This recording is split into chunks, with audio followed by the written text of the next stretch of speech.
क्या आपने कभी सोचा है कि सूर्य जो हर दिन हमें रोशनी देता है, उनकी उत्पत्ति कैसे हुई? एक ऐसी शक्ति जिसके बिना ये संसार अंधकारमय हो जाता है, उसका जन्म कैसे हुआ? और क्या सच है कि सूर्य सिर्फ एक ग्रह है या एक देवता का रूप? तो क्या आप तैयार हैं एक ऐसी जर्नी के लिए जहां हर कदम पर एक नया राज मिलता है? आज हम बात करेंगे सूर्य ग्रह के जन्म की पौराणिक कहानी की। वो कैसे बने, कैसे उन्हें सूर्य मंडल में जगह दी गई। पुराने पुराणों के अनुसार सूर्यदेव का जन्म एक अनोखा और प्रभावशाली प्रक्रिया से हुआ।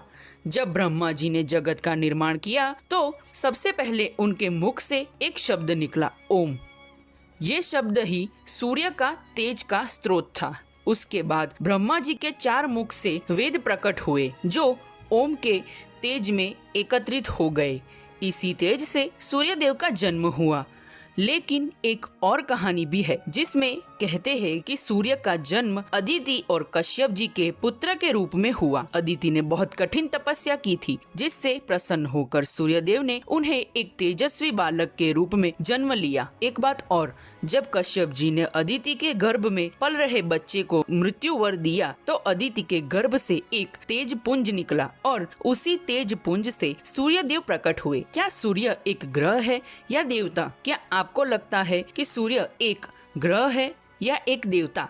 अगर आप गूगल करते हैं तो कहीं लिखा होगा कि सूर्य एक स्टार है, लेकिन पुराणों के अनुसार सूर्य एक देवता है जो देवों का नेता है।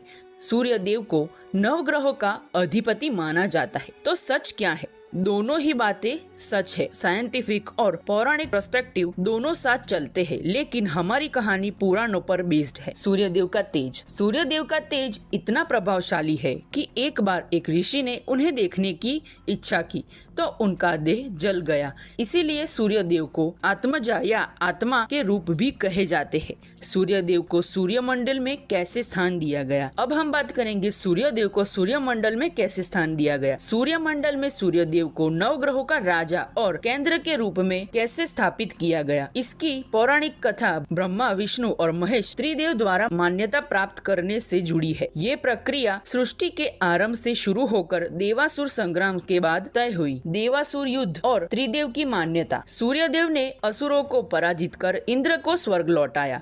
इसी वीरता पर त्रिदेव ब्रह्मा, विष्णु, महेश ने उन्हें ग्रहों का राजा घोषित किया। सूर्य को सूर्यमंडल के सूर्यलोक में स्थापित कर दिया गया, जहां सभी ग्रह उनकी परिक्रमा करते हैं और ऊर्जा ग्रहण करते हैं। भागवत पुराण में वर्णित है कि सूर्य नक्षत्रों के मध्य विराजमान होकर तीनों लोकों को प्रकाशित करते हैं। अब हम बात करेंगे सूर्यमंडल में केंद्र स्थान। ज्योतिष में सूर्य को आत्मकारक और नवग्रहों का अधिपति माना गया है, क्योंकि सभी ग्रह उनके इर्द गिर्द घूमते हैं। सूर्य सिद्धांत जैसे ग्रंथों में सूर्य को सौर मंडल का आधार बताया गया है, जहां उनकी चाल और रथ से काल चक्र का नियंत्रण होता है। सूर्य ग्रहण की वास्तविकता। सूर्य ग्रहण एक ऐसी घटना है जिसमें सूर्य की रोशनी छुप जाती है।